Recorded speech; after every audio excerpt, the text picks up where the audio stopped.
Jantung disebutnya kolbu. Kolbu adalah hati. Jantung wilayahnya Nabi Adam. Lihat kisah Nabi Adam. Nabi Adam penghuni surga. Dihukum oleh Allah menjadi ke alam dunia. Gara-garanya apa? Hawa nafsu. Apa itu hawa nafsu? Keinginan, harapan, angan-angan yang berlebih. Orang ketika memiliki keinginan, harapan, angan-angan perkara dunia yang bersumber dari hartanya, tahtanya, keluarganya, sok. Yang dipikirkan hanya keinginan, harapan, angan-angan terus tiap hari. Sok, lemah jantungnya. Akan muncul penyakit-penyakit pada jantungnya. Sehingga mau minum obat apapun, ketika mau berobat apapun, dipasangin ring kayak apapun segala macam, itu tidak menyembuhkan. Karena orang yang sakit jantungnya, jantung disebut kolbu, kolbu disebut hati. Sejatinya yang sakit adalah hatinya. Maka langkah yang paling utama dalam menyembuhkan adalah dengan apa? Dengan obatnya hati. Apa itu obat hati? 5 perkara. Yang pertama baca Al-Quran, yang kedua sholat malam, yang ketiga berkumpul dengan orang soleh, yang keempat puasa, yang kelima berzikir. Lakukan obat hati tanpa operasi, tanpa pasang ring, sembuh. Bagaimana teman-teman yang pernah melihat, mungkin pernah membaca di grup juga ada. Kemudian banyak yang testimoni juga. Banyak yang menelepon juga, Ustadz, suami saya terkena penyakit jantung, harus dipasang ring. Solusinya gimana biar nggak dipasang ring? Saya hanya simpel menyampaikan. Jantung disebut kolbu, kolbu disebut hati. Orang yang sakit jantung karena hatinya berpenyakit. Kenapa hatinya berpenyakit? Karena hatinya tidak diisi dengan Allah. Hatinya hanya diisi dengan keinginan, harapan, angan-angan. Perkara dunia yang berlebih.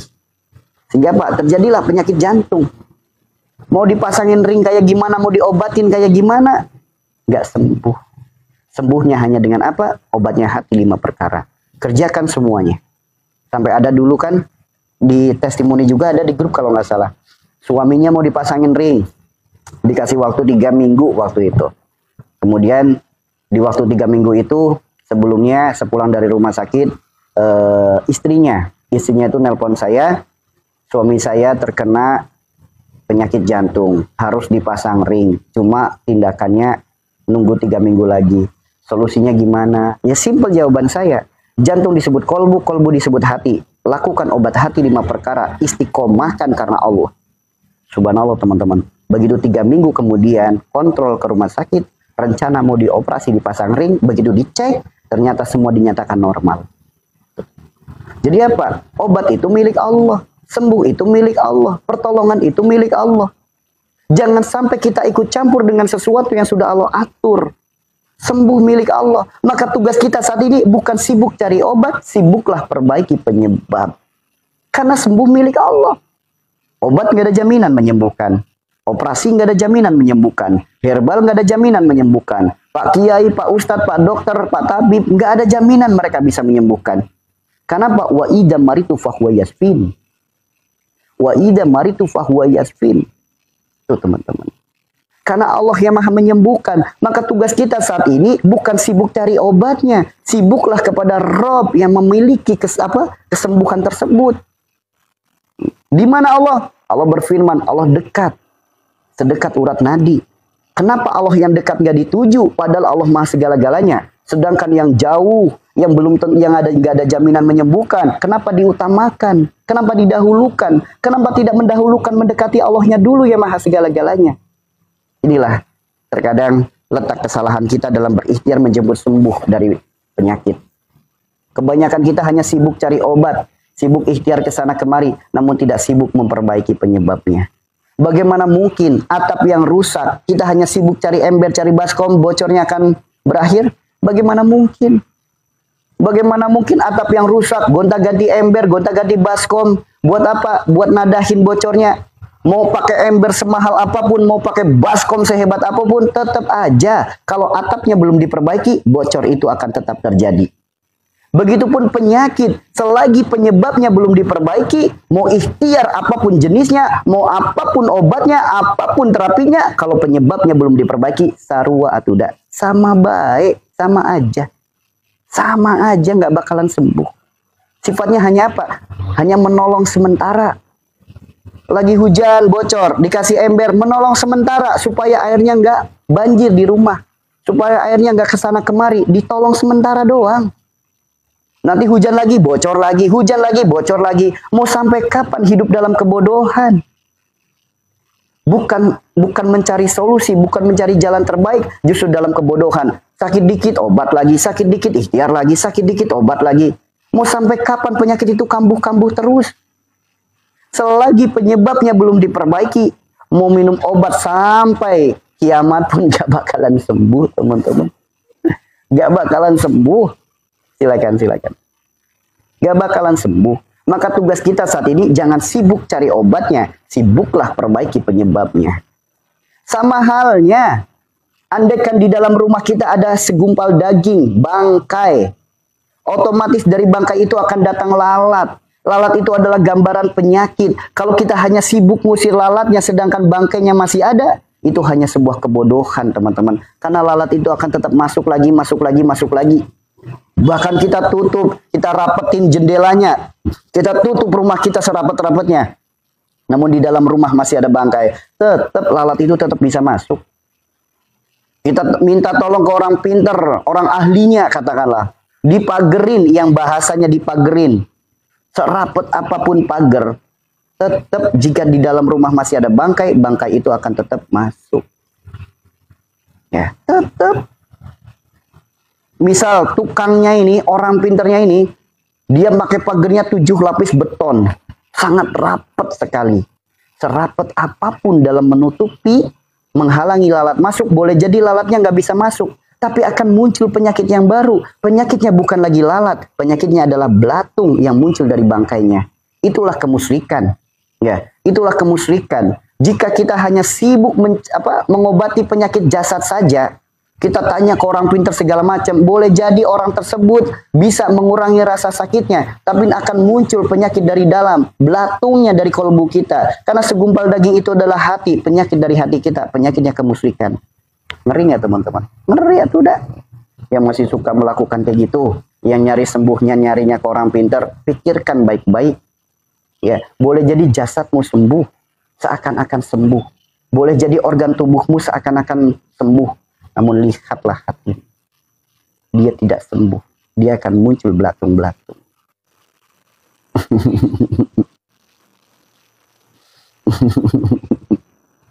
Ya. Seperti itu. Hari, insya Allah besok dilanjut lagi ya. Tadi nyampe hari apa tadi? Tadi nyampe hari Jumat. Tadi nyampe hari Jumat. Insya Allah besok hari Sabtu. Sabtu nanti hari Ahad, insya Allah. Silakan. Ya Bapak. Tuh, itulah seperti itu. Jadi kalau kita lagi sakit, ayo atuda, jangan mau kita itu hidup terus-terusan dijajah oleh penjual obat, dijajah oleh penjual agama. Jangan mau dijajah. Penjual obat sakit dikit, dikit-dikit obat. Sakit apapun, dikit-dikit obat. Sakit apapun, dikit-dikit obat. Nah, sedangkan penjual agama sakit dikit, apa-apa dikaitkan dengan babat-babat agama. Buka aura lah, minyak ruqyah lah, garam ruqyah lah.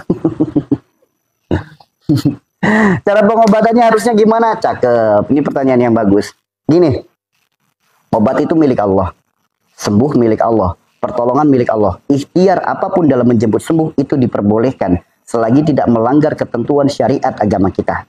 Yang jadi pertanyaan itu, jangan sibuk cari obatnya. Jangan sibuk ikhtiarnya. Jangan sibuk kesana kemarinya. Sibukkan dalam diri kita memperbaiki penyebabnya. Apa penyebabnya? Ini langkahnya. Rasulullah bersabda, tidaklah Allah titipkan penyakit, melainkan Allah gugurkan dosa. Berarti penyebabnya apa? Dosa. Barakallahu rani. Penyebabnya adalah dosa. Gerbangnya dosa, sifat, perilaku, perbuatan. Kalau kita sedang mengalami sakit, yang ada di mindset kita, jangan dulu bermindset apa obatnya. Jadikan itu sebagai bahan tafakur, sebagai bahan renungan, sebagai bahan muhasabah. Sakit ini adalah dari dosa. Dosa apa yang menjadikan aku penyakit seperti ini? Nah, inilah kita harusnya belajar. Maka akui kesalahan kita dulu kepada Allah. Mohon kepada Allah, ya Allah, hamba memohon kepadamu ya Allah, ampuni segala dosa penyebab penyakit hamba. Ampuni ya Allah. Ampuni segala dosa penyebab penyakit ini. Hamba mohon kepadamu ya Allah, Engkaulah Rabb yang maha baik. Hamba mohon di sisa usia hamba, berilah hamba kesempatan untuk hamba bisa melakukan perbaikan. Untuk hamba bisa memperbaiki diri hamba. Engkaulah Rabb yang maha penyembuh. Engkaulah Rabb yang maha penolong. Hamba mohon ya Allah, bimbinglah langkah kaki hamba untuk mendapatkan sembuh yang berkah darimu, sembuh yang kau ridhoi. Jadi ikhtiar apapun boleh, namun jangan kedepankan ikhtiar. Kedepankan dulu perbaiki penyebabnya. Kemudian kita munajat agar dibimbing oleh Allah langkah kakinya mendapatkan sembuh yang berkah. Karena jika Allah sudah menghendaki sembuh, andaikan sembuhnya kita dengan obat, Allah akan pertemukan dengan obat yang terbaik. Andaikan sembuhnya harus lewat dokter, Allah akan pertemukan dengan dokter yang terbaik. Barakallahu fiik. Andaikan sembuhnya kita harus lewat Pak Ustadz, lewat Pak Kiai, lewat tabib, lewat herbal, lewat terapi, pasti Allah akan pertemukan dengan yang terbaik. Jadi tugas kita bukan ikut campur dengan sesuatu yang sudah Allah atur. Tugas kita adalah akui kesalahan kita, bertobat kepadanya, memohon ampun kepadanya, dan tidak mengulanginya lagi. Itu tugas kita. Karena sakit itu bukan ajang untuk cari obat. Sakit itu sedang ajang untuk kita taubat. Jadi di titik sakit itu bukan lagi ngasih PR. Kita untuk apa? Supaya kita tahu apa itu taubat. Tahu obat, bukan cari obat. Ya, gitu ya. Nanti kalau udah kita akui kesalahan kita, sifat perilaku perbuatannya diperbaiki.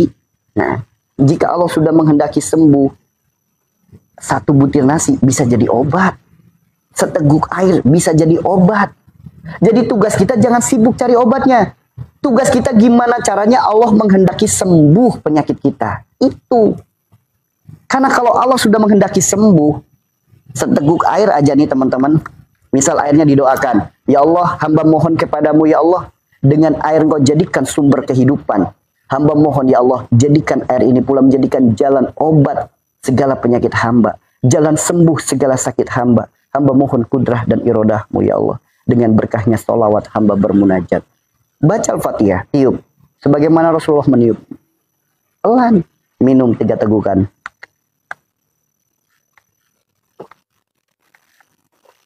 Jika Allah sudah menghendaki sembuh, seteguk air bisa jadi obat. Ya, karena bagi Allah itu mudah. Jika Allah sudah ikut andil, tidak ada yang mustahil. Kebanyakan kita kenapa? Karena kurang melibatkan Allah dalam ikhtiar kita. Kurang melibatkan Allah dalam kehidupan kita. Kurang melibatkan Allah dalam permasalahan kita. Itulah kenapa masalah nggak selesai-selesai, penyakit nggak sembuh-sembuh. Karena Allahnya nggak dilibatin. Hanya mengedepankan pikiran, mengedepankan memikirkan sesuatu, apa obatnya, apa solusinya, apa ikhtiarnya. Hei, manusia punya kendala cuy. Allah maha pemilik kendali.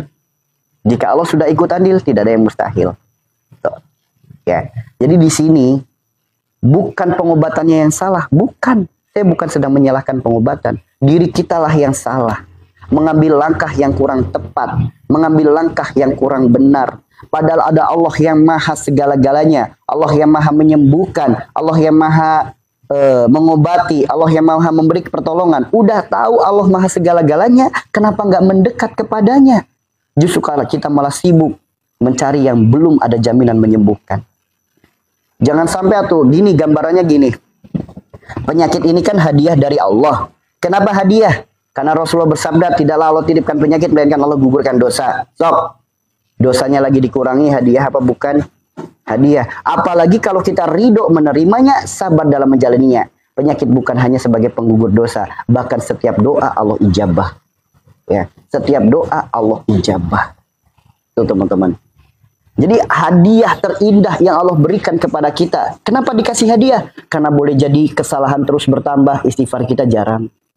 Dosa terus bertambah, istighfar kita jarang. Atau mungkin istighfarnya udah banyak, namun ada dosa yang tidak cukup hanya dengan istighfar. Mungkin boleh jadi karena adanya dosa yang tidak cukup hanya dengan istighfar kita. Lewat perantara sakitlah Allah gugurkan dosa-dosa kita. Hadiah bukan? Hadiah. Sok ibarat kata ibu, suami bikin kesalahan terus.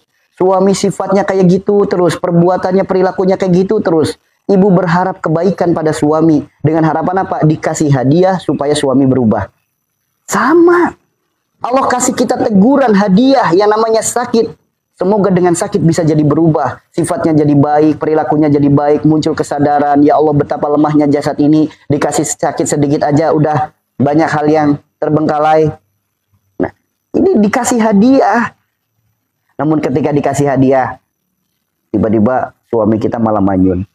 Suami kita malah nggak terima dengan hadiah kita. Gimana perasaannya? Ibu ngasih hadiah nih ke suami dengan harapan suaminya berubah. Namun begitu dikasih hadiah, ternyata suaminya malah marah. Nggak terima dengan hadiahnya. Bahkan malah menuduh orang lain. Penyebabnya, ini bukan dari kamu kan? Ini yang ngasih dia kan? Sama, orang ketika lagi dikasih hadiah sakit, dia malah nuduh yang lain. Ini gara-gara si A nih saya sakit kayak gini. Ini gara-gara makanan ini nih sakit kayak gini. Sok gimana perasaannya? Dikasih hadiah dengan harapan berubah, malah nuduh. Gimana perasaannya? Udah kayak gitu, dikasih hadiah bukannya berubah, bukannya tambah baik, tambah dekat. Dia malah menjauh, bahkan mendua dan bahkan selingkuh. Gimana perasaan ibu? Ibu melakukan kebaikan kepada suami dengan harapan suami itu berubah.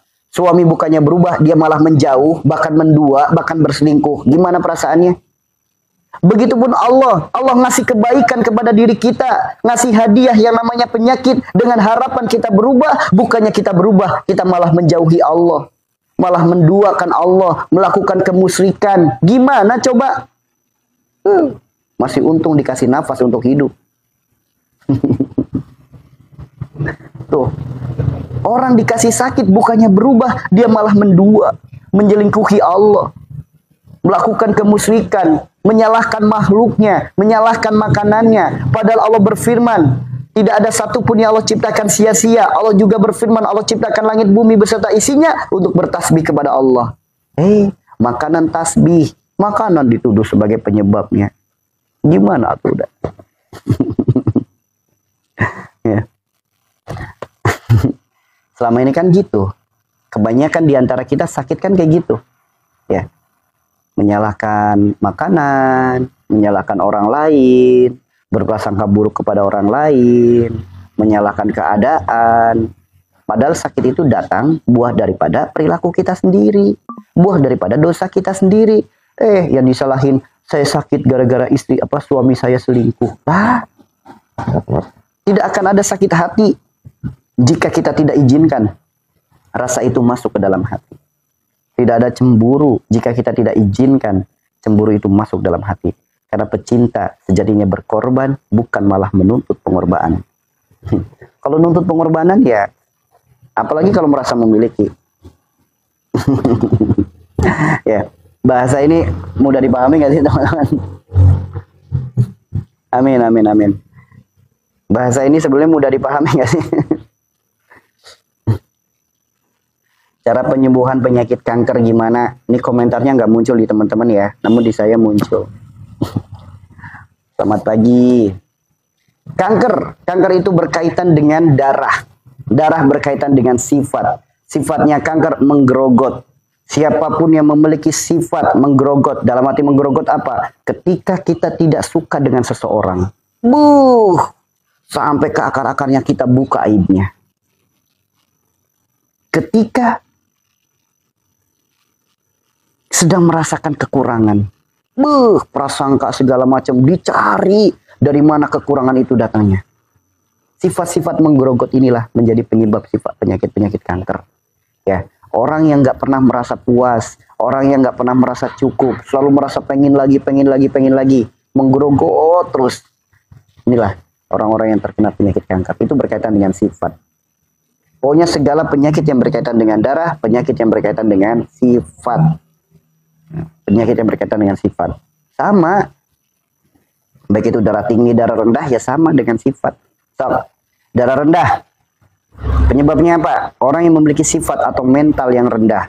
Mental yang rendah itu apa? Orang yang mudah sekali baperan. Orang yang mudah tersinggung. Orang yang sangat peduli penilaian orang lain terhadap dirinya. Orang dengan memiliki mental rendah, ketika ada masalah, apa-apa dipikir, apa-apa dibatin, apa-apa dirasa, ujung-ujungnya nangis. Saya tanya yang memiliki penyakit darah rendah, baperan nggak? Ngebatin nggak? Suka ngebatin? Ujung-ujungnya nangis? Ada sikap nggak pas dikit aja, langsung baper, sedih, nangis. Ada perilaku orang yang nggak pas sedikit aja, langsung tersinggung, baper, nangis. tukang ngebatin. Apa-apa dibatin, apa-apa rasa. Gitu. Perasaan saya nggak enak. Perasaan saya nggak enak. Ada orang nggak pas dikit, ngebatin. Kok bisa dia kayak gitu ya? Kenapa ya kayak gitu ya? Itu. Nanti muncul penyakit darah rendah. Mau minum obat apapun penambah darah, selagi sifatnya seperti itu, nggak sembuh guys. Nggak sembuh. Nggak sembuh. Nggak sembuh. Jadi mau minum obat penambah darah kayak mau minum apa? Apa makan sate kayak apapun itu hanya sementara saja. Hanya menolong sementara. Namun kalau sifatnya nggak diperbaiki ya nggak akan sembuh. Seperti itu ya. Jadi penyakit itu kayak gitu. Jadi penyakit itu adalah gambaran, cerminan daripada sifat perilaku perbuatan kita. Iya. Itu namanya mental rendah. Meskipun seakan-akan satu sisi seakan-akan jadi alibi ya. Contoh, saya sedih kalau dikasarin. Saya sedih kalau ada ucapan yang kasar. Saya sedih kalau ada orang yang marah-marah. Saya suka sedih kalau ada orang yang sikapnya nggak pas sedikit. Sama, itu karena mentalnya rendah. Orang mau berkata apapun kepada kita, sabodo teuing atuh da. Sabodo teuing, jangan pedulikan. Kita hidup karena Allah, kita hidup untuk Allah. Kita makan karena dikasih Allah, bukan karena mereka. Terkait mereka mau bersikap seperti apa, berperilaku seperti apa, sabodo teuing atuh da.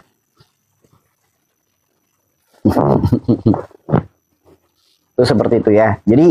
Jadi kalau kita sakit, jangan sibuk cari obatnya, perbaikilah penyebabnya. Kan jelas, cukup aja satu hadis itu sudah mewakili.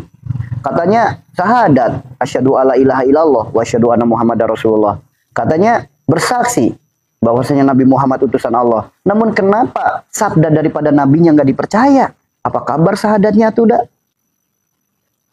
Aku bersaksi Nabi Muhammad adalah utusan Allah. Giliran sabda Rasulullah, tidaklah Allah titipkan penyakit melainkan Allah gugurkan dosa. Bukannya ia merenung akan dosa, malah sibuk cari obatnya. Gimana syahadatnya tuh dah? Gimana praktek hidupnya dengan syahadat? Ketika Rasulullah menyampaikan tidaklah Allah titipkan penyakit melainkan Allah gugurkan dosa. Berarti gerbangnya dosa, sifat perilaku perbuatan. Adanya sakit itu gara-gara sifat kita sendiri, perilaku kita sendiri, perbuatan kita sendiri. Nggak dipercaya. Giliran ada orang menyampaikan sakit kamu gara-gara makan ini. Dipercaya. Di mana letak syahadatnya? Katanya asyhadu alla ilaha illallah wa asyhadu anna muhammadar rasulullah. Allah berfirman, Robana maholak tahada batila. Tidak ada satupun yang Allah ciptakan sia-sia. Ada orang yang bilang, ibu sakit ini gara-gara makan nasi putih. Lebih percaya ucapan orang itu ketimbang firman Tuhannya sendiri. Apa kabar atuh dah syahadatnya? Apa kabar? Yuk, yang masih suka nyalahin makanan, yang masih suka nyalahin orang lain, renungkan. Aplikasi syahadat dalam hidup kita apa? Bagaimana menyikapi kalau suami yang membentak? Gini, ya. Kita itu harus memiliki mental yang kuat. Jadilah istri yang baik karena Allah dan untuk Allah. Mau seperti apapun sifat, sikap, perilaku, perbuatan suami kepada diri kita, tetap jadilah istri yang baik karena Allah dan untuk Allah. Karena kita nggak tahu kebaikan mana yang akan menolong kita, kebaikan mana yang akan menyelamatkan kita. Boleh jadi karena buah dari sabarnya kita menyikapi suami yang seperti itu, menjadikan asbab jalan pertolongan untuk di hari akhir. Maka tugas kita saat ini, bukan menyalahkan keadaannya. Ingat, kita ujian sekolah ketika tidak lulus itu bukan gara-gara kesalahan soalnya. Bukan, itu karena kesalahan diri kita dalam menjawabnya, dalam menyikapinya. Mau seperti apapun permasalahan hidup kita, mau suami ngebentak-bentak kayak, suami bersifat kasar kayak, tetap jawablah dengan benar. Maksudnya apa? Jadilah orang yang baik dalam keadaan apapun, dalam situasi apapun. Terus tebarlah benih-benih kebaikan. Karena kita tidak pernah tahu kebaikan mana yang akan menolong kita, kebaikan mana yang akan menyelamatkan kita. Maka bismillah, kita sama-sama belajar. Jadilah orang yang baik, jadilah pribadi yang baik karena Allah dan untuk Allah. Apapun permasalahan hidup kita tuju apa? Adanya permasalahan itu untuk dilampaui. Bukan kita terpuruk dari masalah. Siapapun yang menjadi perantara dalam lembaran catatan persoalan dalam hidup kita, lewat suami kah, lewat anak kah, lewat orang lain kah, lewat siapapun, jangan salahkan persoalannya. Ayo, jadikan diri kita yang pandai dalam melampauinya. Maka jadilah orang yang baik dalam keadaan apapun, dalam situasi apapun. Ya. Karena tidak ada sakit hati kalau kita tidak izinkan rasa itu masuk dalam hati. Tidak ada patah hati, tidak ada kecewa kalau kita tidak izinkan rasa itu masuk ke dalam hati kita. Itu teman-teman. Itu seperti itu. Jadi jangan salahkan persoalannya, jangan salahkan permasalahannya. Yuk, mampu nggak diri kita untuk melampauinya? Tuh ya teman-teman ya. Mau suami kayak gimana, kayak sepea apapun suami kepada kita misal, udah tetap gue jadi pasangan yang baik karena Allah. Saya berbuat baik bukan karena Anda, saya berbuat baik karena Allah. Udah, kalau udah kayak gitu selesai. Maka apapun yang kita alami, apapun yang kita rasakan, jika diniatkan karena Allah, semuanya bernilai ibadah. Inilah bedanya orang yang menjalani kehidupan dengan iman dan ilmu, orang yang menjalani kehidupan dengan nafsu. Bedanya itu.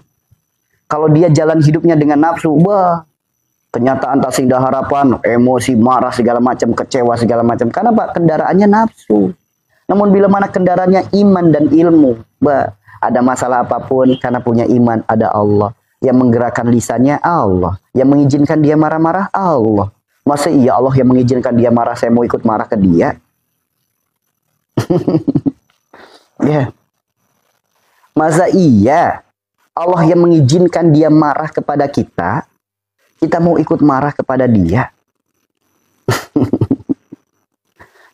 Gak bakalan dia marah-marah ke kita kalau Allah tidak mengizinkan. Kenapa Allah mengizinkan dia marah-marah ke kita? Boleh jadi Allah ingin tahu nih, kita jadi pasangan karena Allah atau karena dia. Tuh, itulah cara Allah untuk mengetahui siapa yang imannya sungguh-sungguh, siapa yang imannya masih KW. Ya. Kan jelas di Al-Quran disebutkan, jangan mengaku beriman sebelum kau aku uji, sebagaimana kaum-kaum terdahulu. Itu kan jelas. Jangan mengaku kau akan masuk surga sebelum kau aku uji, sebagaimana para kaum-kaum sebelum. Kan gitu. Ya, semangat ya teman-teman ya. Gimana Ustadz kalau ada orang sakit hati perbuatan dia? Ya minta maaf tuh udah. Kalau ada orang sakit hati karena perbuatan kita, ya minta maaf. Kita minta maaf. Orang yang nggak maafin, minta maaf lagi. Orang yang nggak maafin lagi, minta maaf lagi. Ketika orang yang nggak maafin lagi, udah. Itu udah urusan dia dengan Allah. Urusan kita udah gugur. Kita udah minta maaf, kita udah akui kesalahan, kita udah memperbaiki. Terkait dia tidak memaafkan, itu urusan dia dengan Allah. Bukan lagi dengan kita. Ya. Nah itulah caranya. Jadi sedikit demi sedikit ya kita belajar. Sakit kepala kenapa? Sakit kepalanya itu sakit kepala di mana? Boleh jadi sakit kepalanya itu gara-gara pusing, mikir ciciran. Itu juga bisa jadi sakit kepala. Pusing mikirin pekerjaan. Itu juga bisa jadi sakit kepala. Sakit kepala, sakitnya di wilayah mana dulu? Karena setiap wilayah itu ada ilmunya. Contoh, sakit yang muncul di wilayah rambut. Ya. Sakit yang muncul di wilayah rambut. Wilayah rambut. Mungkin ada vertigo, ada migrain, ada pening, ada saraf otak, kanker otak, penyumbatan otak, kemudian rambut rontok, kutu rambut, ketombe. Intinya semua penyakitnya ada di wilayah rambut. Wilayah rambut itu disebutnya wilayah Nabi Daud. Lihatlah kisah Nabi Daud yang ada di Al-Quran. Apa kisah Nabi Daud yang ada di Al-Quran? Nabi Daud menghadapi kaum yang besar kepala dan keras kepala. Orang ketika memiliki sifat keras kepala, orang memiliki sifat besar kepala, akan muncul penyakit-penyakit pada wilayah rambutnya. Baik itu migrain ke, vertigo ke, kanker otak ke, saraf otak ke, otak tersumbat ke, apapun itu. Akan muncul penyakit pada wilayah rambutnya. Keras kepala itu apa? Ngeyel. Ngeyel. Udah tahu rizki, jodoh, mati, udah ditakdirkan oleh Allah. Yang ngeyel. Dipikirin terus. Emang dengan dipikirkan masalah itu akan selesai? Emang dengan cara kita memikirkan terus-menerus dengan apa yang belum kita miliki, rezeki langsung datang? Kan enggak guys. Bukankah Allah sesuai dengan prasangka hambanya? Kalau kita mengeluh, semakin ditambah kesulitannya. Kan gitu. Ya. Orang ketika banyak beban pikiran, ngeyel, kemudian dari ngeyel itu jadi sombong dan lain sebagainya. Orang memiliki sifat keras kepala dan besar kepala akan muncul penyakit-penyakit pada wilayah rambut. Solusinya gimana kalau memiliki penyakit itu? Kembali bersujudlah kepada Allah, tundukkan diri kita, lepaskan kesombongan kita, lepaskan keras kepala kita. Menghambalah sebenar-benarnya. Karena Pak, orang ketika sujudnya benar, sujud gerakannya benar, sujud batiniahnya benar, sujud rohaninya benar, sujud penghambaannya benar. Ketika bersujud, apalagi ketika sujud subhana rabbiyal a'la wa bihamdih, muncul dari dalam kolbu. Kolbu adalah hati, hati adalah kolbu adalah jantung. Jantung itu fungsinya memompa darah. Ketika ada kalimat subhana rabbiyal a'la wa bihamdih dalam kolbu kita, jantung kita memompa darah, darahnya mengalir lancar kepada seluruh sistem saraf otak, maka segala penyakit yang ada di kepala sembuh. Karena kalau orang sujudnya benar, segala penyakit yang ada di kepala sembuh. Bukan hanya migrain, vertigo, bukan hanya itu. Meskipun sakitnya pusing gara-gara mikir cicilan, pusing gara-gara mikirin kebutuhan, pusing gara-gara mikir angsuran, sembuh. Sembuh cicilannya. Kenapa? Orang sujudnya benar pasti diberikan jalan keluar terbaik. Karena orang yang sujudnya benar akan melahirkan ketawakalan. Allah berfirman dalam Al-Quran, wa may yattaqilla yaj'al lahu makhrajan wa yarzuqhu min haitsu la yahtasib wa may yatawakkal 'alallahi fa huwa hasbuh innallaha balighul amri qad ja'alallahu likulli shay'in qadra. Itu jelas. Karena barang siapa yang bertawakal kepada Allah, Allah akan berikan jalan keluar yang terbaik dari setiap permasalahan hidupnya. Bahkan jalan keluar dari pintu yang tidak disangka-sangka. Jadi orang kalau sujudnya benar, bukan hanya sembuh penyakit yang ada di kepalanya, apa yang jadi beban pada kepikirannya, apa yang jadi beban pada masalahnya, sembuh semuanya. Cuma kebanyakan kita tidak yakin dengan Tuhan kita sendiri, tidak yakin dengan agama sendiri, sehingga ketika lagi ada masalah, tidak mengambil solusi, mengambil jalan dari agama, namun mencarinya jalan-jalan yang pintas. Karena selama ini secara tidak langsung kita itu digiring opininya. Digiring opininya untuk apa? Untuk tidak mempercayai agama sendiri. Digiring opininya sama siapa? Pedagang obat. Sama siapa? Pedagang agama. Digiring opininya. Digiring opininya. Sehingga sakit dikit boro-boro ingat dosa. Sakit dikit yang diingat apa obatnya. Karena selama ini kita digiring opininya. Rasulullah bersabda akan ada zaman di mana Al-Quran hanya tinggallah nama. Sekarang terbukti firman Tuhan sendiri pada nggak dipercaya. Namun ucapan orang viral pada diikuti. Terbukti. Udah banyak yang nggak percaya dengan firman Tuhannya sendiri. Ngakunya Islam. Di Al-Quran disebutkan ini perintahnya, ini solusinya, ini jalannya, ini petunjuknya. Nggak percaya. Namun di saat ada yang menyampaikan, ayo rendem itu daleman. Lah, ikut direndem. Gimana? Ya, karena kebanyakan kita tidak percaya dengan agama sendiri, tidak yakin dengan Tuhannya sendiri. Sehingga seakan-akan hidup hidup enggan. Apa itu bahasa ya? Kan seperti itu. Padahal di Al-Quran itu udah komplit sekali. Karena Al-Quran dan Sunnah adalah sebaik-baik pedoman, sebaik-baik petunjuk, sebaik-baik nasihat, sebaik-baik obat. Udah komplit. Namun karena kita digiring opininya. Sok, saya tanya sekarang. Kalau kita sakit kepala, jujur, apa yang ada dalam pikiran kita? Apa obatnya? Iya kan? Itu kan? Namun giliran kita memiliki penyakit hati, apakah langsung diobati? Enggak kan? Boro-boro langsung ngobatin. Sadar hatinya berpenyakit aja enggak? Namun giliran sakit kepala, mati-matian beli obat ke apotek segala macam. Namun giliran hatinya yang sakit, boro-boro diobatin. Sadar hatinya sakit juga enggak. Gimana mau diberikan pertolongan kalau kayak gitu jalannya? So, kaki sakit, apa pikirannya? Apa obatnya? Giliran hati yang sakit, batinnya sakit, ruhaninya sakit, akalnya sakit, boro-boro mikir apa solusinya. Sadar sakit juga enggak. Padahal Rasulullah bersabda jika segumpal daging baik, semuanya baik. Jika buruk, semuanya buruk. Orang kalau hatinya baik, dijamin semuanya baik. Namun kalau hatinya buruk, nah kebanyakan kita hanya sibuk perkara kulit. Kebanyakan kita hanya sibuk perkara bungkus. Kulitnya lecet dikit aja, buru-buru diobatin. Hatinya udah bangkai, hatinya udah busuk, boro-boro sadar. Nah ini letak masalahnya. Sehingga ketika sakit, apa obatnya? Bukan apa penyebabnya. Orang kalau hatinya udah ada kebaikan, ketika ditanya apa penyebabnya, ia langsung ingat dosalah penyebabnya. Namun kalau hatinya udah buruk, ketika ditanya apa penyebabnya, ia menyalahkan makanan, ia menyalahkan orang lain. Itu bedanya di situ.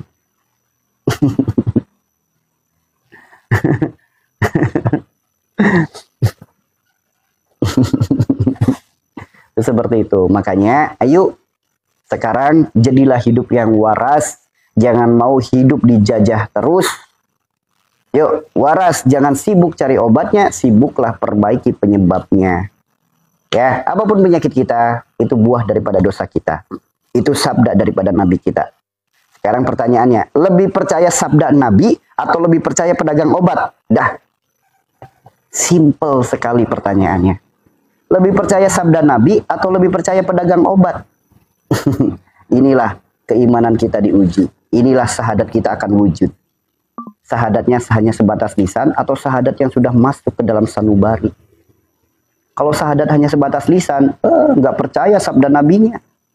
Bahkan Rasulullah bersabda, semua penyakit ada obatnya dan sebaik-baik pengobatan adalah hijamah. Saya tanya, udah pada hijamah apa belum? Udah pernah melakukan hijamah apa belum? Udah pernah berbekam apa belum? Padahal Rasulullah bersabda, semua penyakit ada obatnya. Sebaik-baik pengobatan loh. Hijamah. Udah belum? Sabda nabinya masih banyak yang belum jalanin. Sabda penjual obat dijalanin. Di mana letak syahadatnya? Di mana udah? Hanya yuk. Yang udah pada hijamah, yang rutin ya teman-teman. Yang rutin. Hijamah, jaminan sembuh semua penyakit. Yang ngejamin Rasulullah, teman-teman. Kira-kira Rasulullah berbohong nggak? Kalau nggak percaya, tanyakan syahadat dalam dirimu. Karena Rasulullah juga bersabda, satu titik bisa ngobatin 72 penyakit. Di mana? Nih, titik kahil namanya. Satu titik lagi bisa ngobatin 100 penyakit. Di mana? Nih, titiknya. Namanya umum mugis. Rasulullah yang ngasih statement seperti itu. Statement Rasulullah nggak dipakai. Bila ada yang bilang, Anda sakit gula gara-gara nasi putih. Yang kayak begituan dipercaya. Di mana letak syahadatnya tuh, dah? Hijamah itu berbekam. Hijamah itu berbekam. Berbekam itu disedot, diambil darahnya. Itu hijamah. Ya, itu seperti itu. Jangan sakit hati atuh, dak. Suami selingkuh ya sabodotai. Saya tetap jadi istri yang baik karena Allah dan untuk Allah. Ya Allah, bila mana di surga pasangan saya bukanlah dia, maka berikanlah ya Allah hamba kekuatan untuk menerima kenyataan dunia ini. Udah, kalau kita cuek sama suami yang selingkuh, nanti suami jadi mikir. Namun kalau suami diselingkuhin kita malah sedih, wah suami malah gagah. Tuh, kamu nggak bisa apa-apa kalau nggak ada saya, makanya nurut sama saya. Nanti ujungnya kayak gitu. Suami malah selingkuh, sabodo teuing. Saya jadi istri yang baik karena Allah, bukan gara-gara kamu. Nanti suami malah mikir, ini orang diselingkuhin kok malah baik gini-gini. Nah, nanti akan berubah dia. Allah hanya ingin, yang mengizinkan dia selingkuh siapa? Allah yang mengizinkan. Supaya Pak, jangan ada kemelekatan dalam diri kita. Jangan merasa memiliki sesuatu yang Allah titipkan. Karena sesuatu yang Allah titipkan kita merasa memiliki, ketika dilepas akan sakit rasanya. Sama, tukang parkir dititipi mobil, giliran yang punya ngambil, sedih. Salah atuh dak. Bukan berarti dia nggak dosa. Di sini kita bicaranya bukan masalah dosa nggak dosa. Dosa urusan Allah. Kita nggak bisa menghakimi seseorang dosa atau tidak dosa. Yang penting jadilah orang yang baik karena Allah dan untuk Allah. Itu loh yang dimaksud. Perkara dia dosa nggak dosa urusan dia sama Allah. Kita nggak punya hak untuk justifikasi dia berdosa atau tidak. Kita nggak punya hak. Tuh, itu urusan dia sama Allah. Yang penting kita baik.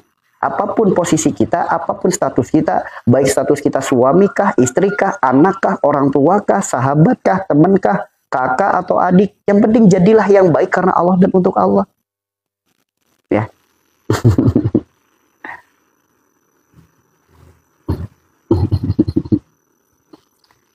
Ya, seperti itu. Jadi penyakit-penyakit kita itu buah daripada sifat perilaku perbuatan kita. Bagaimana jika penyakitnya justru malah karena punya pikiran buruk terus? Nah, itu namanya penyakit hati. Karena orang, apa yang ia pikirkan, dia adalah buah daripada apa yang ada di dalam. Karena nggak mungkin teko yang isinya kopi, keluarnya susu. Nggak mungkin. Teko yang isinya air putih, keluarnya air teh. Nggak mungkin. Atau teko yang isinya air susu, keluarnya air putih. Nggak mungkin. Apa yang keluar dari dalam diri kita, itu adalah buah daripada cerminan hati kita. Jika kita senantiasa berprasangka buruk, karena hatinya buruk. Jika kita senantiasa berpikir buruk, ya karena hatinya buruk. Nah, orang ketika hatinya berpenyakit, maka obati hatinya. Bagaimana cara ngobatin hati? Nggak ada di toko obat. Karena obat hati hanya dilakukan dengan jalan spiritual. Seperti apa? Obat hati itu ada 5 perkara. Yang pertama, baca Quran dan maknanya, itu obatnya. Yang kedua, sholat malam dirikanlah, kerjakan, karena itu obatnya. Yang ketiga, berkumpul dengan orang-orang soleh. Yang keempat, puasa. Yang kelima, banyak zikir dan sholawat. Itu obatnya. Orang sakit hati, minum obat di apotik. Itu bukan obat, itu obat tidur namanya. Kita dikasih obat supaya tidur. Kalau enggak dikasih obat penang. Padahal yang sakit hatinya. Jadi kalau orang yang memiliki penyakit hati, ya obati hatinya.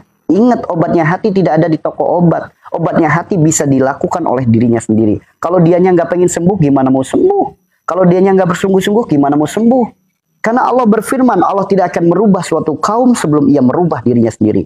Orang sadar hatinya berpenyakit, namun dia nggak ada niatan untuk berubah, nggak ada niatan untuk sembuh, ya nggak bakal sembuh atau udah. Nggak bakal sembuh, karena Allah tidak akan merubah suatu kaum sebelum ia merubah dirinya sendiri. Bun. Tuh, ya. Seperti itu. Jadi, saya punya pikiran buruk terus, gimana cara ngobatinya? Udah dikasih tahu. 5 perkara. Kerjakan semuanya, sembuh nanti obat hatinya. Kan jelas firman Allah. Jelas kan? Allah bidzikrillah tatmainul qulub. Hanya dengan berzikir. Zikir itu ingat Allah. Orang meskipun sebut subhanallah, subhanallah. Kalau nggak ingat Allah, nggak jadi obat dalam hati. Meskipun sebut la ilaha illallah, la ilaha illallah. Meskipun banyak sampai ribuan kali. Kalau nggak ingat Allah, nggak akan jadi obat dalam hati. Ya. Jadi obatnya hati itu bukan seberapa banyak zikir yang kita sebutkan. Seberapa sadar diri kita akan Allah pencipta kita. Seberapa sadar diri kita ada Allah yang senantiasa melihat kita. Coba kalau zikir nggak usah buru-buru, pelan aja. Sambil diresapi, sambil pejamkan mata, ingat dengan Allah.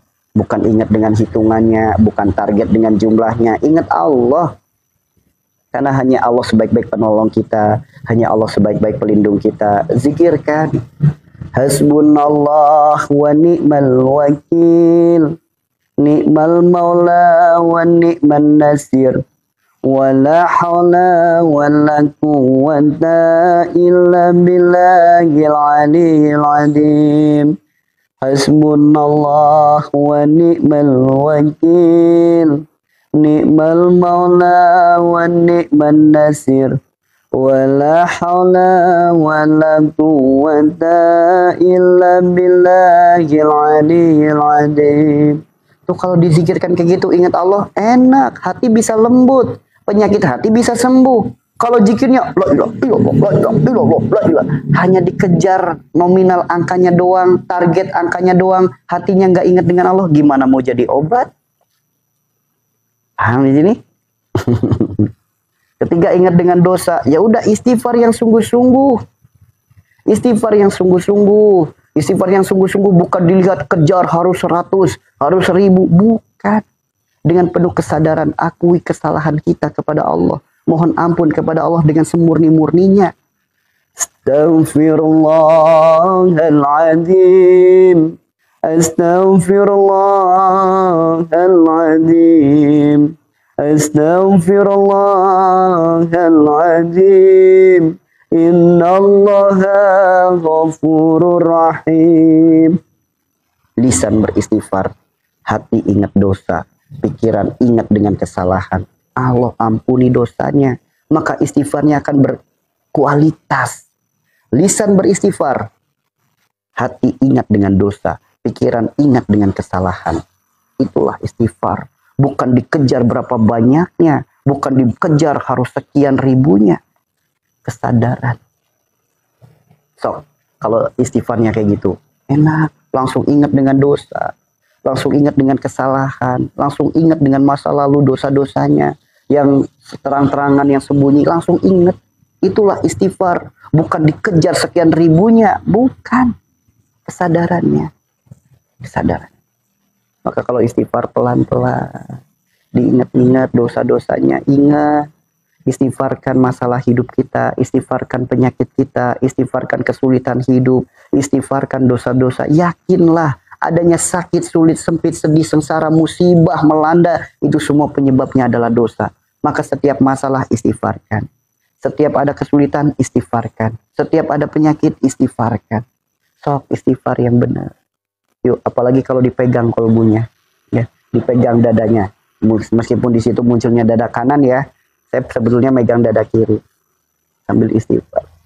Astaghfirullahaladzim. Ingat dosa. Astaghfirullahaladzim. Mohon ampun dari penyakit. Astaghfirullahaladzim. Innallaha ghafurur rahim. Yakinlah hanya Allah yang menolong kita. La ilaha illallah. La ilaha illallah. La ilaha illallah. Muhammadur Rasulullah.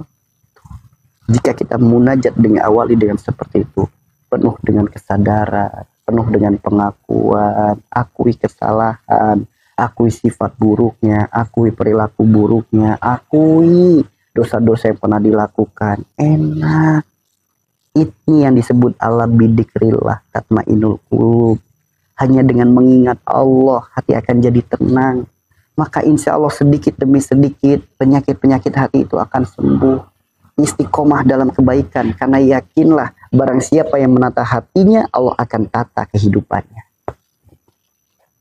Ya, ayo yakinlah barang siapa yang menata hatinya, Allah akan tata kehidupannya. Fokus. Kan sabda Rasulullah gitu, jika segumpal daging baik, semuanya baik. Berarti kalau ada keburukan dalam hidup kita, baik dengan sakit, sempit, sedih, sengsara, masalah, ya karena hati kita masih ada keburukan. Makanya fokus, ayo benahi hati kita. Fokus perbaiki hati kita. Fokus tata hati kita. Udah, katanya asyhadu alla ilaha illallah wa asyhadu anna muhammadar rasulullah. Masa iya petunjuk dari nabinya nggak dipakai, namun petunjuk dari orang viral dipakai? Di mana letak syahadatnya? Ya, itu ya teman-teman ya. Bismillah. Kita sama-sama belajar akan hal itu ya. Sama-sama belajar.